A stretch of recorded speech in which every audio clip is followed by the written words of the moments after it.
Welcome back, everyone, to Embracing New Life, the podcast where we explore the intersections of mental health and Christianity and highlight those who stand in the gap. Today, we're excited to introduce you to one of those individuals, Bethany LeMieux. Bethany is a counselor at New Life Resources, and she fully embraces her role at the powerful intersection of mental health and Christian values.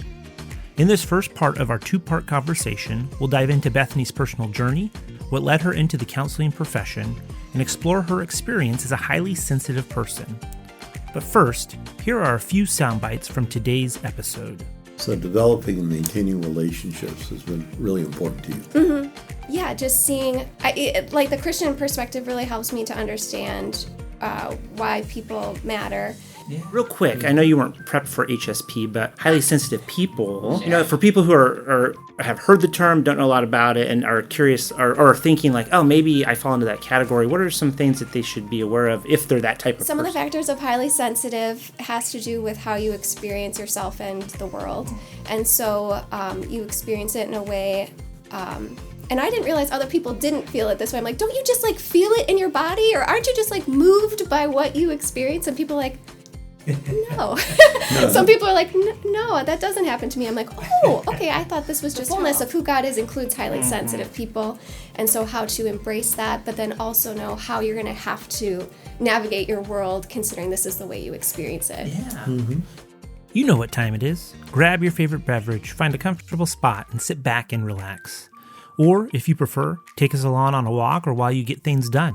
Either way, let's dive into today's episode. Well, welcome back to Embracing New Life. On this episode, we're going to talk with Bethany LeMieux.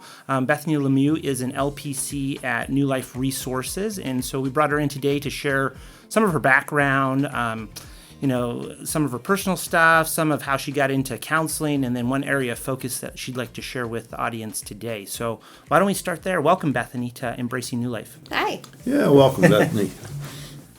So tell us a little bit about yourself, and the two domains we can focus on right now can be, just tell us a little bit about your background and then also kind of what got you into counseling and kind of keeps you going. So I'm Wisconsin born and raised. I didn't get very far.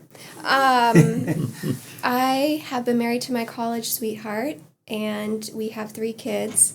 Currently, we're going to have a high schooler, a middle schooler, and 1 trailing in elementary school. Awesome. So that's our home life. We play a lot of sports, so you'll find us on fields or on courts pretty much most days of the week. That's awesome. Yeah. Mm-hmm. Are there particular sports that your kids really gravitate towards?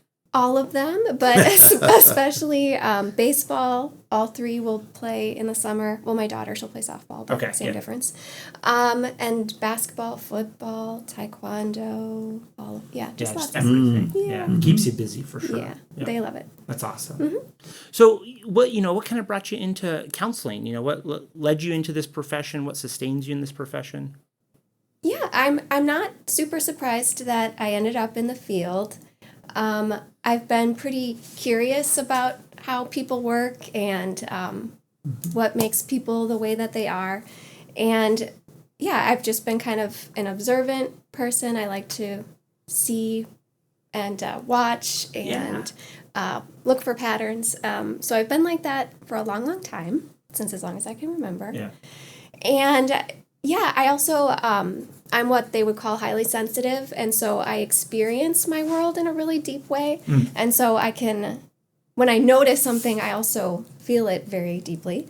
And so when I see that around me, I'm affected by it. And so, I'm not surprised I'm in the helping field, because when you see there's a problem, you want to be a part of how maybe God could be resolving it in the here and now. Yeah. So I'm not super surprised that I ended up in a helping field. I'm not super surprised that I ended up wanting to know more about humans and be with people.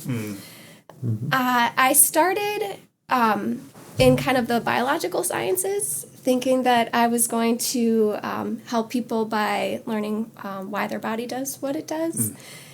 But then I got super bored in the labs, and I thought this might not be the field for me because I can't fall asleep on the job. But meeting with the people, I loved to do that. Yeah, that's awesome. So I moved into kind of the social science part of it, still the curiosity and exploration of why people do what they do, but maybe kind of more of the environment or the nurture part, biological part being like nature, and now the social sciences being the nurture part of it. And so I moved into the social sciences. I also did a few years in full-time vocational ministry. Very cool. Which I think the parts that I loved most about that was meeting individually with the people and seeing how God is working in their lives and being a part of how He's restoring people. And I was like, wow, I really love doing that. And so how can I marry that with my love for curiosity and the social sciences, plus just seeing how God works and being a part of that in my work. So that's awesome. Yeah. Very cool. So developing and maintaining relationships has been really important to you. Yeah, just a delight in people, and just seeing like the Christian perspective really helps me to understand why people matter, and I just love finding out in what ways people reflect who God is and His character that can be seen in people. I just love to watch that and see it, and to help point that out to people if they're not so sure. Yeah. Yeah, that's an incredible gift that you can give to them. Yeah. That's awesome. Real quick, I know you weren't prepped for HSP, but highly sensitive people. Sure. I mean, it is something that's becoming more like known, and people are identifying it maybe more rapidly now. But what is something, for people who are have heard the term, don't know a lot about it, and are curious or are thinking like, oh, maybe I fall into that category. What are some things that they should be aware of if they're that type of person? Yes, I'm very familiar because I've been it my whole life. Yeah. So I'm like, this is just how I experience my world. So yes, very familiar. So some of the factors of highly sensitive has to do with how you experience yourself and the world. And so you experience it in a way, and I didn't realize other people didn't feel it this way. I'm like, don't you just like feel it in your body? Or aren't you just like moved by what you experience? And people are like, no. Some people are like, no, that doesn't happen to me. I'm like, oh, okay, I thought this was just how all humans operate. Yeah. So it's part of it is, how you experience your world, how you're like physically affected by what you notice. A lot of it is also sensory. So let's say, you don't love loud concerts or being in arcades with like lots of flashing lights or like too many sounds happening at once. So you can get, because you experience your world so deeply, there's just, when there's a lot going on, you're like, ooh, system overload. Like there's too much for me to experience right now. And I need to remove myself to, like, literally, like, my brain starts buzzing a little bit. I'm like, like, wow, this is a lot going on, and I need to get myself into a place where it's less sensory data. Yes, exactly. Yep. So that might be a part of being highly sensitive is how you just physically experience the input of the world. They're also known for being deep thinkers, and also just kind of that curious part about they call it like a rich inner world. Yeah. And so a lot is going on in your brain as you're exploring the things that you're deeply experiencing. And then also generally highly empathic. And so because you feel the world a lot, you also can feel you can imagine what other people might be feeling. Yeah. And so you can sense that or be highly attuned. You notice, highly sensitive people tend to notice little details that other people might overlook or not see. Yeah. And so, we're highly perceptive, deeply moved, and it's wonderful, but also it's a lot. Yeah. It's a lot. So a lot of people aren't quite sure what to do with it, and it feels like if it's too much, then maybe it's wrong. Yeah. Or maybe sometimes your environment isn't as conducive to live well with it, and so how to make peace with the blessing of it, but also how to manage what sometimes feels like the downfalls or the curse of it. Yeah. But how to take it as a part of how you reflect who the fullness of who God is includes highly sensitive people. And so how to embrace that, but then also know how you're going to have to navigate your world considering this is the way you experience it. Yeah. It's interesting. Yeah, what are some steps that people with HSP features take to live well? I think being aware of what you'll need to live well. So awareness to not take it with shame, to say it's wrong or bad if I get overwhelmed in these situations, or how to just adjust and make choices that to the most of your ability. There's some situations where you can't, and it's just going to happen, and you're like, okay, I'm just going to have to face this, and I might be overwhelmed there. But to the most that you can, try to create an environment or a world that you're not as overwhelmed as often as possible.